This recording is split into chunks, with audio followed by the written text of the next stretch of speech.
ጤና ይስጥልኝ የአካኮ ቤተሰቦች እንዴት ሰነበታችሁልን? እኔ ደህና ነኝ፣ እግዚአብሔር ይመስገን። ሰላም ናችሁ ወይ እናንተ? ጠፍቻለሁ፣ በጣም ይቅርታ ይደረግልኝ። በተለያዩ ምክንያቶች ነው የጠፋሁትኝ። እንግዲህ አሁን ተመልሻለሁኝ። ዛሬ በጣም ልሰራው እየፈለግኩትኝ የቆየብኝ አንድ ርዕስ ነበር እና ሰሞኑን በሶሻል ሚዲያ በጣም አነጋጋሪ የነበረው የፕራንክ ጉዳይ ነበረ።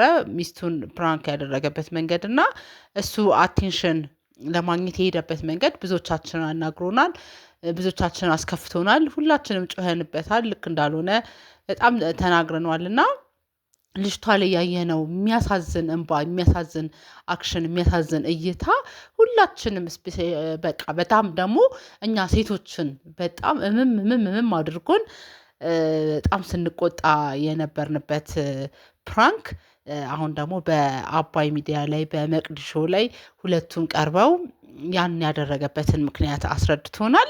እና እንደ እሱ አሁን እንግዲህ እንዳየነው መቅዲ ላይ ምንድነው ጥሩ ስነ ልቦና ያለው ልጅ፣ ጥሩ ፍቅር ያለው ልጅ እንደሆነ፣ ሚስቱም በጣም ይሄ የሚገባው አልነበረም እኔ አሳልፌ ሰጠሁት ብላ እጅግ በጣም በሚያሳዝን ሁኔታ ተሰምቷታል።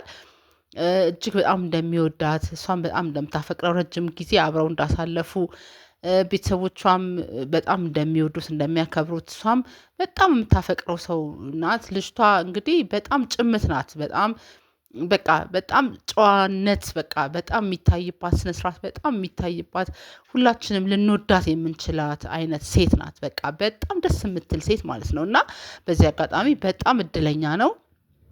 ደግሞም በቃ እድሉን ያውቀዋል፣ እሱም እየተጠቀመበት ያለ ነው።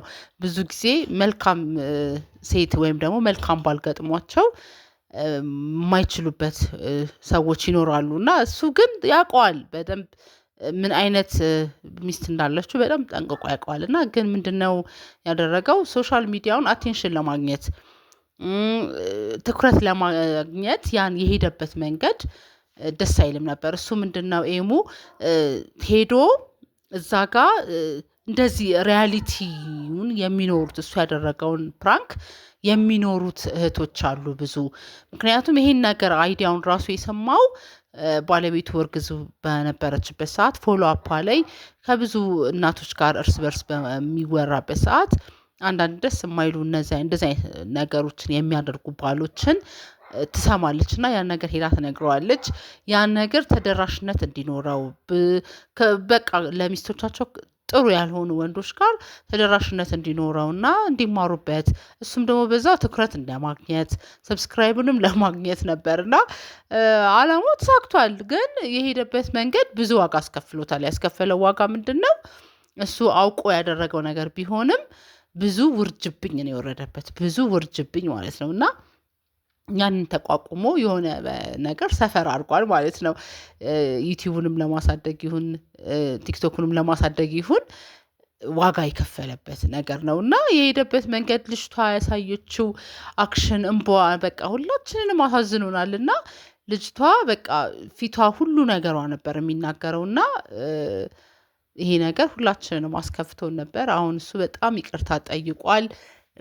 በመቅዲ ሾው ላይ ቀርቦ በቃ ያን ነገር ሆን ብሎ እንዳደረገው ግን የእሱ ፐርሰናሊቲ እንዳልሆነ፣ እሱ እንደዚህ አይነት ባህሪ እንደሌለው ተናግሯል። ይቅርታውን ሁላችንም እንድንቀበለው ጠይቆናል እና እኔ በበኩሌ ይቅርታ አድርጌለታለሁኝ። እና ባለቤቱም ተረድተዋለች። እንደዚህ አይነት ፐርሰናሊቲ እሱ የለውም። እኔ ስወልድ እንኳን ቤተሰቦቼ ጋር አይደለም የሄድኩት፣ እሱ ነው በክትፎ ያረሰኝ፣ ባለሙያ ነው። ለእኔ ብሎ ብዙ ነገር ትቷል፣ ለእኔ ብሎ ብዙ ነገር ሆኖልኛል። እና ያንን የሚያስከፋኝ እንደዛም የተከፋውበት ዋናው ምክንያት ከሱ የማልጠብቀውን ንግግር ስለተናገረኝ ነው እንደዛ የተከፋሁት እንጂ የእሱ ማንነት ሆኖ አይደለም ብላናለች። የሚገርም ፕራንክ ነው። ግን ደግሞ በቃ የእውነት ደግሞ ይሄንን የሚኖሩ እህቶች ብዙ አሉና ለሁላችንም በቃ ጥንክር እንበል፣ ሴቶች ጉብዝ እንበል፣ ለመጎዳት ቅርብ አንሁን። እኛ ስንኖር ነው ሁሉ ነገር እና እንደዚህ የሚያደርጉ ባሎችም እግዚአብሔር ልቦና ይስጣቸው።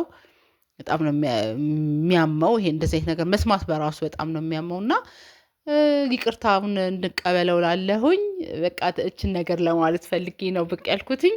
እና አመሰግናለሁኝ ስላዳመጣችሁኝ።